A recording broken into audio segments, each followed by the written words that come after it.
रहीम कुल हुवल्लाहु अहद अल्लाहुस समद लम यलिद वलम यूलद वलम यकुल लहू कुफुवन अहद सदक़ल्लाहुल अज़ीम। तमाम तारीफ़ें हम्दो सना उस एक अल्लाह के लिए जिसने मुझे और आपको इंसान बनाया, अशरफुल मखलूक़ात बनाया। ये हमारे पास कोई चांस न था या कोई ऑप्शन था कि हम खुदा से कहते, बल्कि ये अल्लाह का हम पर बड़ा करम हुआ कि जानवर वो हमें बना सकता था या दुनिया की कोई और मखलूक बनाकर उठा सकता था, उसके बावजूद अल्लाह ने हमें इंसान बनाकर उठाया। इस बात पर हम अल्लाह का बहुत शुक्र अदा करते हैं। अल्लाह का हम पर ये एक और करम हुआ कि अल्लाह ने सिर्फ हमें इंसान नहीं बल्कि मुसलमान घरानों में पैदा फरमाया। दुनिया की तमाम नेमतें हमें मिल जाती, हमें गाड़ी, बंगला, कोठी और कारोबार और रहने के लिए घर और औलाद और बिजनेस और सारी चीज़ें हमें मिल जाती, और इस्लाम की दौलत से अगर हम महरूम रहते तो दुनिया की तमाम नेमतें इस इस्लाम की नेमत के सामने हीच होती। इस बात पर हम खड़े बैठे लेटे हर हाल में अल्लाह का शुक्र अदा करते हैं। लाखों और करोड़ों दुरूद और सलाम हो तमाम ही नबियों पर, ख़ासकर हमारे प्यारे नबी हज़रत मोहम्मद मुस्तफ़ा सल्लल्लाहु अलैहि वसल्लम पर। अल्लाहुम्मा सल्ली अला मुहम्मद व अला आलि मुहम्मद व बारिक वसल्लिम। मोहतरम सामईन, आज के इस खुतबे के अंदर हम कोशिश करेंगे इस्लाम और उसके अखलाक को किस तरह बनाना चाहता है, किस तरह उसके किरदार की तामीर करना चाहता है, उस हवाले से अल्लाह के रसूल सल्लल्लाहु अलैहि वसल्लम के अखवाल की रोशनी में कुछ बातें करेंगे। मसला ये है कि इस्लाम की जो तस्वीर या मोमिन की जो तस्वीर मेरे और आपके सामने है, वो बहुत ही अलग तस्वीर है जो अल्लाह के रसूल सल्लल्लाहु अलैहि वसल्लम ने मुझे और आपको दिखाने की कोशिश की है। आइए इन बुनियादी अकायद की तरफ फिर एक और मर्तबा पलटते हैं और जानने की कोशिश करते हैं कि आखिर इस्लाम क्या है, आखिर मुसलमान कौन है, आखिर ईमान क्या है और मोमिन कौन है। ये बात हम बहुत अच्छी तरह जानते हैं कि ज़िंदगी गुजारने के लिए इंसान को कोई ना कोई तरीक़े की ज़रूरत है। इस ज़िंदगी गुजारने के तरीक़े को अरबी में दीन कहते हैं। दुनिया में बहुत से अदियान हैं, दुनिया में बहुत से दीन हैं, दुनिया में बहुत से ज़िंदगी गुजारने के रास्ते और तरीक़े हैं। उन तमाम तरीक़ों के अंदर हमने जो ज़िंदगी गुजारने का तरीक़ा इख्तियार किया है, हमने जो वे ऑफ लाइफ एक्सेप्ट किया है, उस ज़िंदगी गुजारने के तरीक़ा, उस वे ऑफ लाइफ का नाम इस्लाम है। ये एक बुनियादी बात है कि दुनिया में बहुत से दीन हैं, बहुत से ज़िंदगी गुजारने के तरीक़े हैं, बहुत से वेस ऑफ लाइफ हैं। उन तमाम दीनों के अंदर हमने जो ज़िंदगी गुजारने का तरीक़ा इख्तियार किया, जब हमने कलमा ला इलाहा इल्लल्लाह मुहम्मद रसूलुल्लाह के इख्तियार किया, जब इस जुमले को अपने ज़बान से हमने अदा किया, तो इसका मतलब ये हो गया कि इन तमाम तरीक़ों के अंदर हमने इस्लाम को अपना दीन मान लिया, इस्लाम को अपना ज़िंदगी गुजारने का तरीक़ा मान लिया। ये एक बुनियादी बात है। अब दूसरी बात यह है कि इस्लाम का क्या मतलब है। ये बात तो समझ में आ गई कि हमने दीन को, ज़िंदगी गुजारने के तरीक़े को, इस्लाम तो मान लिया। अब इस्लाम क्या चीज़ है। इस्लाम दरअसल एक अरबी वर्ड है जिसका एक माना, तो जब हम एक दूसरे से मिलते हैं तो सलाम करते हैं, अस्सलामु अलैकुम। ये एक ऐसी दुआ है जो मुसलमानों को सिखाई गई है। इसका मतलब है कि तुम पर सलामती हो। यही सलाम से इस्लाम निकला है। इस्लाम का एक माना है अमन, इस्लाम का एक माना है चैन, शांति और सुकून और पीस। उसी तरह इस्लाम का एक और माना है इताअत और फरमाबरदारी करना। अपनी ज़िंदगी के अंदर अपने ख्वाहिशात को किसी की इताअत में दे देना, अपने ज़िंदगी के जुमला अफ़आल और आमाल को, अपने ज़िंदगी के तमाम एक्शंस को किसी की इताअत के तहत ला लेना, किसी की फरमाबरदारी के तहत ला लेना। गोया जब हम इस्लाम कहते हैं तो इस बात का ऐलान करते हैं कि आज से मेरी कोई ख्वाहिश बाकी नहीं रही। आज से कोई मेरी ज़िंदगी का मज़ा, कोई मेरी ज़िंदगी का इमोशन, कोई मेरी ज़िंदगी की हैप्पीनेस, कोई मेरी ज़िंदगी के ड्रीम्स, कोई मेरी ज़िंदगी के उमंगे, कोई मेरी ज़िंदगी की ख्वाहिशात, ये तमाम चीज़ें अल्लाह की इताअत और फरमाबरदारी के साए में आ गई। ये गोया इस्लाम है। जब मैं और आप कहते हैं कि मैं मुसलमान हूं, तो गोया इस बात का हम ऐलान करते हैं कि अब से मेरी जिंदगी के अंदर एक भी काम ऐसा ना होगा जो अल्लाह की इताअत के बाहर होगा, जो अल्लाह की फरमाबरदारी के बाहर होगा। फिर खुदा की शान देखिए कि खुदा ने दुनिया में तमाम चीजें रखी थी। जिस तरह फरिश्तों को अपनी इबादत का पाबंद बनाया था, करोड़ों फरिश्ते रुकू में हैं, करोड़ों फरिश्ते सजदे में हैं, ये पाबंदी अल्लाह मुसलमानों पर, इंसानों पर भी डाल सकता था, लेकिन अल्लाह ने मुसलमानों को आज़ादी दी, अल्लाह ने इंसानों को आज़ादी दी। ये तुम्हारी मर्जी है, ये तुम्हारी ख्वाहिश है, ये तुम्हारी फ्रीडम ऑफ चॉइस है, ये तुम्हारी आज़ादी है कि तुम कौन सा तरीक़ा इख्तियार करते हो। लेकिन साथ में ये भी जोड़ दिया गया कि तुम तुम्हारी ज़िंदगी में जैसा रवैया इख्तियार करोगे, जैसा तरीक़ा इख्तियार करोगे, इसका पूरा पूरा हिसाब मरने के बाद तुम्हें देना है। तो गोया ये बात समझ में आ गई कि इस्लाम का मतलब इताअत और फरमाबरदारी है। अब इसके 3 चीज़ें बहुत इंपॉर्टेंट है जो हमारे जहन में रहना है। पहली चीज़ तो यह है कि इस्लाम कोई मोहम्मद सल्लल्लाहु अलैहि वसल्लम का लाया हुआ कोई नया तरीक़ा नहीं है। इस दुनिया के अंदर जो पहले इंसान आए थे, आदम अलैहिस्सलाम, उसी वक्त अल्लाह ने इंसानों को ज़िंदगी गुजारने का तरीक़ा अता कर दिया था, और तकरीबन 1,24,000 अम्बिया अल्लाह ने इस दुनिया में भेजे। हर जगह मुख्तलिफ ज़बानों में, मुख्तलिफ ज़मानों में, मुख्तलिफ मुकामात पर ये नबी आए, और उन तमाम ने वही तरीक़ा दुनिया में लोगों के सामने बताया, जिसकी आखिरी शक्ल हज़रत मोहम्मद सल्लल्लाहु अलैहि वसल्लम ने दुनिया के सामने आज से 1400 साल पहले रखी। तो गोया एक बात तो ये मालूम हो गई कि इस्लाम कोई 1400 ईयर्स पहला रिलीजन नहीं है। ये बात बताना इसलिए ज़रूरी है कि 8th क्लास की सोशल टेक्स्ट बुक के अंदर फाउंडर ऑफ इस्लाम इस प्रॉफिट मोहम्मद पढ़ाया जाता है। यह हमारे बच्चों के अंदर बिठाया जाता है कि इस्लाम के फाउंडर 1400 साल पहले प्रॉफिट मोहम्मद थे।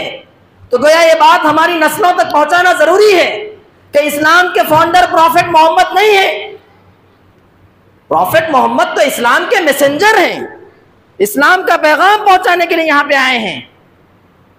ये इस्लाम का तरीका तो हजरत आदम अलैहिस्सलाम से लेकर जब से दुनिया शुरू हुई उस वक्त से अल्लाह ने दुनिया के हवाले कर दिया था कि तुम्हारी जिंदगी गुजारने का तरीका यही है। तो एक बात तो ये हो गई कि इस्लाम आगाज़ दुनिया से ही इस दुनिया के अंदर मुसलमानों और इंसानों के हवाले कर दिया गया। दूसरी बात यह है कि इस्लाम ज़िंदगी के तमाम गोशों के अंदर, उसकी मस्जिद के अंदर, उसके इबादत के अंदर, उसके ख़ानदानी मामलात के अंदर, उसके मईशत, उसकी इकनॉमिक्स, उसकी बिजनेस, उसकी सियासत, गर्ज, उसके समाज, उसकी सोसाइटी, उसका ख़ानदान, हर मामले में इस्लाम अपने मानने वालों की रहनुमाई करता है। ये दूसरी बात है। बहुत से मुसलमान इस बात को नहीं मानते और नहीं जानते।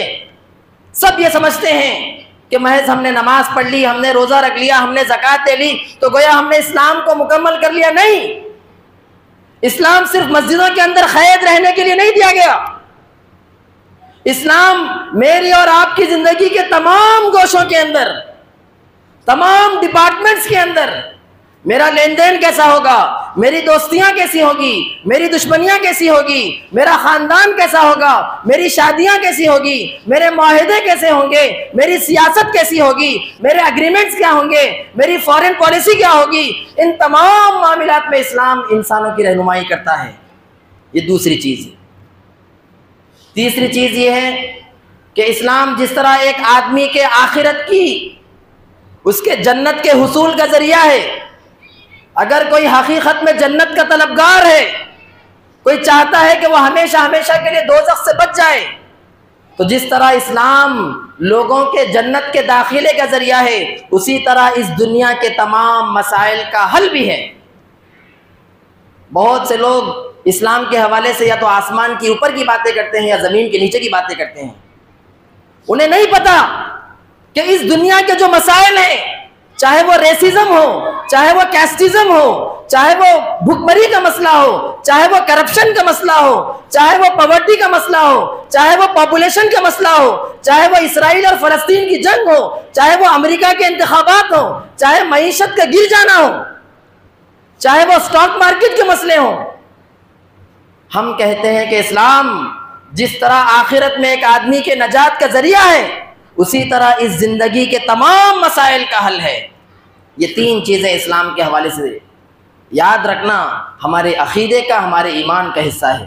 पहली चीज़ ये कि आदम अलैहिस्सलाम से लेकर अल्लाह ने दुनिया को ज़िंदगी गुजारने का तरीक़ा इस्लाम सौंप दिया था। मोहम्मद सल्लल्लाहु अलैहि वसल्लम तो आखिरी मैसेंजर थे, आखिरी रसूल थे। दूसरी चीज़ ये कि इस्लाम हमारे तमाम शोबों के अंदर, तमाम डिपार्टमेंट्स पर रहनुमाई करता है। तीसरी चीज़ ये कि हमारे जिस तरह जन्नत का हुसूल का वो ज़रिया है, उसी तरह इस दुनिया के मसाइल का भी वो हल है। ये बात गोया इस्लाम की हमारी हो गई। अब एक और क़दम हम आगे बढ़ते हैं। हमने दीन क्या है समझ लिया, ज़िंदगी गुजारने का तरीक़ा क्या है समझ लिया, फिर हमने जो इस्लाम इख्तियार किया उसके माने समझ लिए, फिर इस्लाम के मुख्तलिफ पहलुओं को हमने समझा। अब आइए ईमान किसे कहते हैं। हम इस्लाम में तो दाखिल हो गए, हमने तो ऐलान कर दिया कि आज से हमारी पूरी ज़िंदगी अल्लाह के हवाले हो गई। अब ईमान क्या चीज़ है? ईमान गोया जिस बात का आपने इकरार किया उसका इल्म आपको यकीन की हद तक हो जाना चाहिए। इल्म और यकीन मिलकर ईमान बनते हैं। इसकी मिसाल ऐसा समझिए कि आप कहीं रास्ते से जा रहे हैं और बड़ा सा गड्ढा वहाँ पर है, आपको इसका इल्म तो हो गया, लेकिन उसके बावजूद आपकी गाड़ी जाकर उस गड्ढे में गिरती है तो इस इल्म का आपको कोई फ़ायदा नहीं हुआ। इतना पुख्ता इल्म हो कि वो यकीन की हद तक हो जाए, आपको पूरा भरोसा और पूरा इत्मीनान हो जाए कि यही वो तरीक़ा है जो मेरी नजात का ज़रिया है। इस यकीनी कैफियत का नाम ईमान है। इसीलिए अल्लाह के रसूल ने कहा कि ईमान बढ़ता और चढ़ता और गिरता है। जब ये यकीन की कैफियत बहुत ज़्यादा हो जाती है, जब हम मस्जिद में खुतबा सुनते हैं तो ईमान का लेवल बहुत ऊंचा होता है। इस लेवल पे इंसान कोई गुनाह का सोच भी नहीं सकता, लेकिन जब मस्जिद के बाहर जाता है तो इस ईमान के लेवल को मेंटेन करना बहुत ज़रूरी होता है। जब आपके सामने बुराइयाँ दंदनाती हुई फिरती हैं, अपने तरफ आपको दावत देती हैं, उन झमेलों के अंदर अपने इसी ईमान के लेवल को बढ़ा के रखना। वो यकीन की हद तक आपको मालूम हो कि जो खुदा मस्जिद के अंदर मुझे देख सकता है वही खुदा मस्जिद के बाहर भी मुझे देखेगा। जो खुदा मस्जिद के अंदर मेरे एक्शंस का नोटिस ले सकता है वही खुदा मस्जिद के बाहर भी मेरे एक्शंस का नोटिस लेगा। इस यकीनी कैफियत का नाम ईमान है। दोस्तों और साथियों, ईमान की और मोमिन की जो तस्वीर मेरे और आपके सामने है, बदकिस्मती से हम मोमिन उसे समझते हैं जिसके कुछ ज़ाहिरी किरदार हमारे सामने नज़र आ जाए। मैं ये बात के ज़रिए किसी को ठेस पहुंचाना नहीं चाहता, मैं ये कहता हूं कि जिसके ज़ाहिरी किरदार है उसका बातिन ख़राब होता है, लेकिन मैं उस सोच को एड्रेस करना चाहता हूं, उस थॉट को टारगेट करना चाहता हूं कि ईमान की क्या तस्वीर हमारे जहनों में है। कि कुछ ख़ास लिबास आपने पहन लिया, या कुछ ख़ास वज़ाख़त आपने अख्तियार कर ली, कुछ ख़ास गुफ्तगू का तरीक़ा आपने अख्तियार कर लिया, कुछ ख़ास काम करने के तरीक़े आपने अख्तियार कर लिए, हाथ में कुछ बड़ी सी तस्बीह आपने रख ली, बड़ा सा जुब्बा आपने पहन लिया। ये हमारे पास मोमिन की एक तस्वीर है। आइए अल्लाह के रसूल सल्लल्लाहु अलैहि वसल्लम के अक़वाल की रोशनी में, अल्लाह के रसूल के हदीसों की रोशनी में हम ये जानने की कोशिश करेंगे कि अल्लाह के रसूल ने मोमिन किसे कहा है।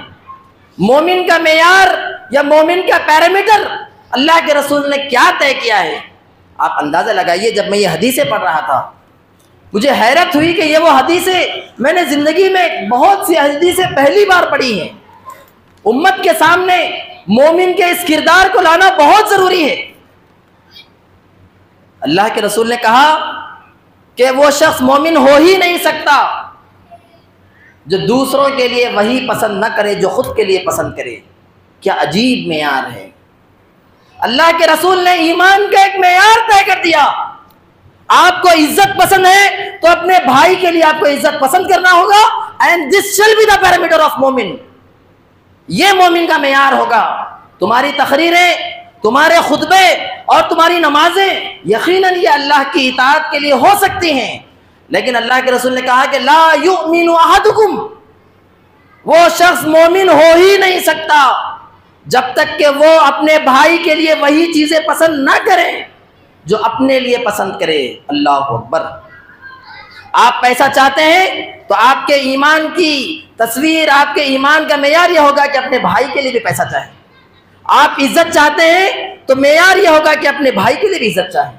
फिर अल्लाह के रसूल ने कहा कि वो शख्स मोमिन हो ही नहीं सकता जो बड़ों का अदब न करे और छोटों से शफकत न करे। अल्लाह अकबर, ये कैसा मेयार है। हमने तो नमाजें, रोजे, इबादत 100 मरतबा सुभान अल्लाह पढ़ना, 500 मरतबा सुभान अल्लाह पढ़ना, 10,000 मरतबा कोई तस्बीह पढ़ लेना, ये पूरी वो हदीस है जो मैंने बुखारी और मुस्लिम और मुस्तनद किताबों से ली है। इन सब के रेफरेंसेस मेरे पास मौजूद है, कोई अपनी बातें मैं नहीं कह रहा हूं। अल्लाह के रसूल कह रहे हैं कि वो मोमिन हो ही नहीं सकता अगर वो बड़ों का अदब न करे और अपने छोटों से शफकत से पेश ना आए। ये क्या बात है भाई, छोटों के सर पे हाथ फेरना ये कोई ईमान का मेयार है? ये अल्लाह के रसूल का बताया हुआ मेयार है। अल्लाह के रसूल ने कहा कि तुम मोमिन हो ही नहीं सकते जब तक कि तुम माफ करना ना शुरू करो। अल्लाह अकबर, ये कैसी बात है? खुदा का रसूल कहता है कि तुम पे जुल्म होगा, ईजा रसानी होगी, ताने कसे जाएंगे, तुम्हें नीचा दिखाया जाएगा, तुम्हें बरगलाया जाएगा, और तुम्हारे ईमान का मेयार यह होगा कि तुम उन्हें माफ करो। तुम हकीकी मोमिन बनना चाहते हो ना, तुम अपने आप को मोमिन बताना या दिखाना चाहते हो, तो उसका पैरामीटर यह होगा कि तुम्हें माफ करना होगा। अल्लाह के रसूल ने कहा कि वो शख्स मोमिन हो ही नहीं सकता जो पेट भर कर खाए और उसका पड़ोसी भूखा सोए। ये कैसा मेयार है भाई कि मैं मेरे घर में मेरे बीवी बच्चों की फिक्र कर लूं और मैं खाना भर के खाऊं, उसके बाद भी मुझसे ये कहा जा रहा है कि नहीं, तुम्हारा जो पड़ोसी है जो इस बार और इस बार रहता है उसकी फिक्र करना, यह भी तुम्हारे ईमान के साथ जोड़ दिया गया, तुम्हारे ईमान का पैरामीटर बता दिया गया कि तुम्हें पूछना होगा कि भाई आपके हालात क्या हैं, आप खैरियत से तो हैं। फिर अल्लाह के रसूल ने कहा कि तुम मोमिन हो ही नहीं सकते जब तक कि अपने भाई की मदद न करो, चाहे वो जालिम हो या मजलूम। लोगों ने पूछा कि मजलूम की हिमायत तो हो सकती है, जालिम की मदद कैसे करें? अल्लाह के रसूल ने कहा कि उसको जुल्म से रोको, यही उसकी मदद है। अपने भाई की मदद करना, यहाँ पे कोई सगे भाई की बात नहीं है, यहाँ पे कोई ईमानी भाई की बात नहीं है। इस्लाम सारे इंसानियत को एक कुंबा और ख़ानदान समझता है। चाहे कुमार के ऊपर परेशानी आने दीजिए, चाहे जॉर्डन के ऊपर परेशानी आने दीजिए, खुदा के रसूल कहते हैं कि तुम मोमिन हो ही नहीं सकते जब तक कि तुम अपने भाई की मदद न करो। फिर अल्लाह के रसूल ने कहा कि तुम मोमिन हो ही नहीं सकते जब तक कि तुम रहमदिल ना हो। ये कैसी बात है? अपने आप को रहीम बनाना, शफीक बनाना, रहम करना शुरू करना, इसको अल्लाह के रसूल ने ईमान के मेयार के साथ जोड़ दिया। फिर अल्लाह के रसूल ने कहा कि तुम मोमिन हो ही नहीं सकते जब तक कि तुम आजिज और मुनकसिर और हम्बुल ना हो। ये कैसी बात है भाई कि मैं आजिज हो जाऊं, मैं मुनकसिरुल मिजाज हो जाऊं, मैं लोगों के लिए नरम बन जाऊं? ये इसको मेरे ईमान के साथ जोड़ दिया गया। फिर अल्लाह के रसूल ने कहा कि तुम मोमिन हो ही नहीं सकते जब तक कि तुम मगरूर और एरोगेंट हो। मगरूर, अपने आप को बड़ा समझने वाला, अपने आप को एरोगेंट समझने वाला, थोड़ा सा इख्तिदार क्या मिल गया, लोगों से ऊंची आवाज में बात करने वाला। अल्लाह के रसूल कहते हैं कि तुम नमाजें पढ़ लो, यकीनन हो सकता है, लेकिन तुम ईमान के दर्जे को भी नहीं पहुंचे जब तक कि तुम अपने आप को नरम मिजाज न बना लो, जब तक कि तुम मगरूर गुरूर करना ना छोड़ दो। अल्लाह के रसूल ने कहा कि तुम मोमिन हो ही नहीं सकते जब तक कि तुम गरीबों के साथ नरमी का रवैया अख्तियार न करो। अल्लाह अकबर। बहुत से लोग नमाजें पढ़ते हैं, 12-12, 15-15 सुन्नतें पढ़ते हैं, और मस्जिद के बाहर निकलते वक्त एक गरीब भाई के साथ उनका क्या रवैया है देखिए। चलो चलो दूर हटो, मस्जिद के बाहर बैठो। यह मोमिन का मेयार नहीं हो सकता। आप अपने चेहरे पे कितने गड्ढे चढ़ लें, लेकिन गरीबों के साथ आप नरमी का रवैया अख्तियार नहीं करते, आप गरीबों को झटकते हैं, तो समझ लीजिए आपका खुदा का रसूल कह रहा है कि आप मोमिन नहीं हो सकते। आपके घर पे कोई मांगने आ जाए, आपके पास पैसा न हो तो मोहब्बत से इसको रवाना कर दीजिए, आप झटक नहीं सकते। अल्लाह के रसूल ने कहा कि तुम मोमिन हो ही नहीं सकते जब तक कि तुम शुक्रगुजार ना हो। ये कैसी बात है? जो कुछ अल्लाह ने आपको दिया है उस पर अगर आप शुक्र अदा नहीं करते तो यह भी ईमान के मेयार के साथ जोड़ दिया गया। फिर अल्लाह के रसूल ने कहा कि तुम मोमिन हो ही नहीं सकते जब तक कि तुम बीमार की इयादत न करो। ये कैसी बात है भाई कि कोई बीमार होता है और हम जाएं और उसकी इयादत करें, और इसको ईमान के साथ जोड़ दिया गया। हम कैसे मोमिन की तस्वीर हमारे सामने रखते हैं, किसके हाथ में बड़ी तस्बीह है, बड़ा सा जुब्बा और शमला है, और हम समझते हैं कि ये ईमान है। यकीनन आपके ज़ाहिरी पहलुओं की हम इज्जत और कदर करते हैं। मैं अपनी बातें नहीं, खुदा के रसूल की बातें बता रहा हूँ। अल्लाह के रसूल ने कहा कि अगर कोई बीमार है और तुम उसकी इयादत करने के लिए न जाते हो, उसके लिए वक्त न निकालते हो, तो तुम्हारा ईमान अभी भी डाउटफुल है। अल्लाह के रसूल ने कहा कि तुम मोमिन हो ही नहीं सकते जब तक कि तुम अपने गुस्से को काबू में न करो। ये कैसी बात है? मेरे गुस्से को काबू में करना, मेरे एंगर को कंट्रोल करना, ये ईमान के साथ जोड़ दिया गया। आप अंदाजा लगाइए, ये वो किरदार था, ये वो कैरेक्टर था जो सहाबा के अंदर था। आज इसी किरदार की और ऐसे मोमिनीन की कमी है। आज दुनिया तलाश करती है ऐसे मोमिनीन कहाँ हैं, वो इस्लाम कहाँ है, वो ईमान कहाँ है।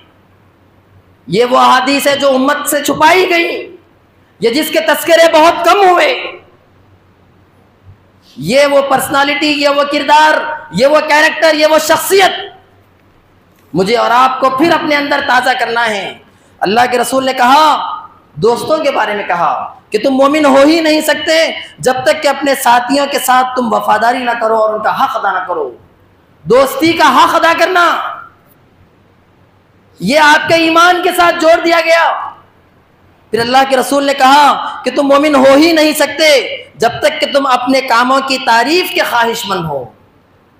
आपने कुछ काम कर लिया, कहीं मस्जिद में फैन लगवा दिए, कहीं खुदा की राह में खर्च कर दिया, कहीं सदका और खैरात कर दिया, और सीना तान के खड़े हैं कि लोग कहें साहब ने ये काम किया। अल्लाह के रसूल ने कहा कि काम करने के बाद तारीफ के ख्वाहिशमंद अगर आपके दिल में है तो आपका ईमान अभी हकीकी मोमिन नहीं है। अल्लाह के रसूल ने कहा कि वो मोमिन हो ही नहीं सकता जब तक कि वो रिश्तेदारों के साथ अच्छा न रहे। अल्लाह अकबर। अपने रिश्तेदारों के साथ ताल्लुकात, उनके साथ अच्छाई, उनके साथ नरमी, इस बात को ईमान से जोड़ दिया गया। फिर अल्लाह के रसूल ने कहा कि तुम मोमिन हो ही नहीं सकते अगर तुम रिश्तेदारियों को काटने का काम करो। आज बातों बातों में भाइयों और बहनों के रिश्ते कट जाते हैं, विरासत के मामलात में उनको तल्फ कर दिया जाता है, उनके हक को। बातें बंद हैं महीनों से, और साहब बड़े नमाजी हैं, दुनिया में बड़ी इज्जत है कि साहब लाखों का पैसा खर्च करते हैं, जबकि खुदा का रसूल कह रहा है कि तुम्हारे ईमान का मेयार ये है, तुम मोमिन हो ही नहीं सकते अगर तुम अपने रिश्तेदारियों को काटते हो, अगर तुम अपने रिश्तेदारों के साथ नेक सलूक न करते हो। अल्लाह के रसूल ने कहा कि तुम मोमिन हो ही नहीं सकते जब तक के राजदारी में अपने भाई के लिए दुआ न करो। ये कैसी बात है? मैं मेरे लिए दुआ करूं, मेरे बच्चों के लिए दुआ करूं, मेरे कारोबार के लिए दुआ करूं, और खुदा का रसूल ये कहता है कि ये दुआ गायबाने में मुझे मेरे भाई के लिए करना होगा। ये ईमान का मेयार है। आप अंदाजा लगाइए, क्या अब इसके बाद कोई नफरतें बाकी रहेंगी मुस्लिम समाज के अंदर? क्या कोई दुश्मनियां रहेंगी? क्या कोई खानदान टूटेगा? कोई भाई अपने भाई के लिए हाथ उठाकर, और याद रहिए यहां पे खूनी भाई की बात नहीं की जा रही है, ये खैर खाही खानदानी भाई से भी आगे बढ़कर मिल्ली भाई तक, बल्कि इंसानी बुनियाद पर जो हमारे भाई हैं उन तक है। इस्लाम कोई तंग नजर दीन नहीं है। फिर यहां पे कहा गया कि तुम मोमिन हो ही नहीं सकते जब तक कि तुम अपने माँ बाप की इज्जत ना करो। कितने लोग हैं जिनके घरों में बूढ़े माँ बाप हैं, उनके साथ उनके ताल्लुकात कैसे हैं?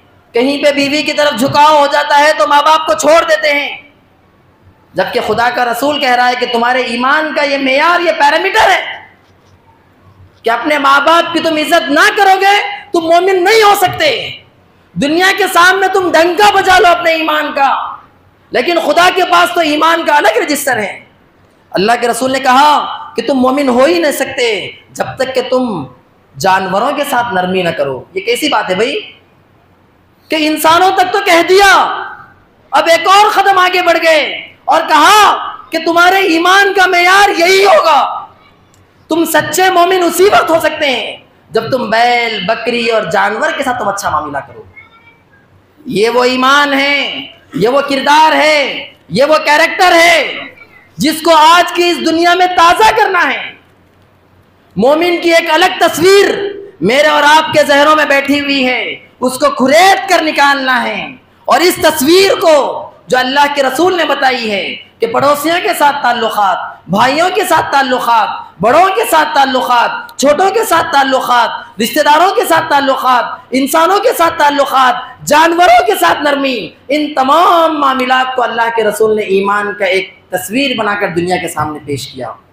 और यही वो तस्वीर थी जिसको सहाबा कराम ने अपनी इमेज के अंदर, अपनी शख्सियत के अंदर दाखिल किया था। यही वो वजह थी कि जब वो चलते थे तो लोग उनकी गुफ्तगू, उनके अखलाक और उनके किरदार से ही मुसलमान हो जाया करते थे। ये किरदार को हमें अपनी नस्लों में उतारना है, हमारी शख्सियतों में उतारना है। अल्लाह ताला से दुआ है कि अल्लाह ताला ईमान की सही तस्वीर हमें समझने की तौफीक अता फरमा, मोमिन की सही पहचान हमें अता फरमा, रसूलुल्लाह के इन अक़वाल को हमारी ज़िंदगी में उतारने की तौफीक अता फरमा, ईमान की और इस्लाम की सही तर्जुमानी और सच्ची तर्जुमानी लोगों के सामने करने की तौफीक अता फरमा। जज़ाकल्लाह। अस्सलामु अलैकुम रहमतुल्लाहि व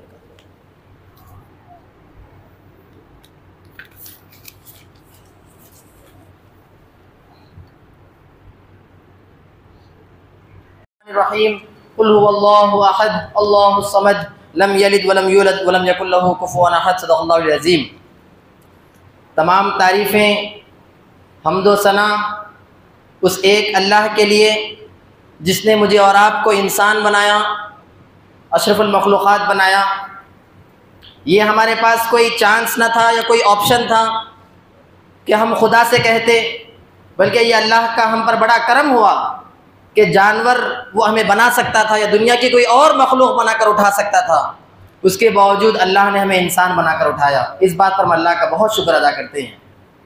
अल्लाह का हम पर ये एक और करम हुआ कि अल्लाह ने सिर्फ हमें इंसान नहीं बल्कि मुसलमान घरानों में पैदा फरमाया। दुनिया की तमाम नेमतें हमें मिल जाती, हमें गाड़ी, बंगला, कोठी और कारोबार और रहने के लिए घर और औलाद और बिजनेस और सारी चीज़ें हमें मिल जाती, और इस्लाम की दौलत से अगर हम महरूम रहते तो दुनिया की तमाम नेमतें इस इस्लाम की नेमत के सामने हीच होती। इस बात पर हम खड़े, बैठे, लेटे, हर हाल में अल्लाह का शुक्र अदा करते हैं। लाखों और करोड़ों दुरूद और सलाम वो तमाम ही नबियों पर, ख़ासकर हमारे प्यारे नबी हज़रत मोहम्मद मुस्तफ़ा सल्लल्लाहु अलैहि वसल्लम पर। अल्लाहुम्मा सल्ली अला मुहम्मद व अला आलि मुहम्मद व बारिक वसल्लिम। मोहतरम सामईन, आज के इस खुतबे के अंदर हम कोशिश करेंगे इस्लाम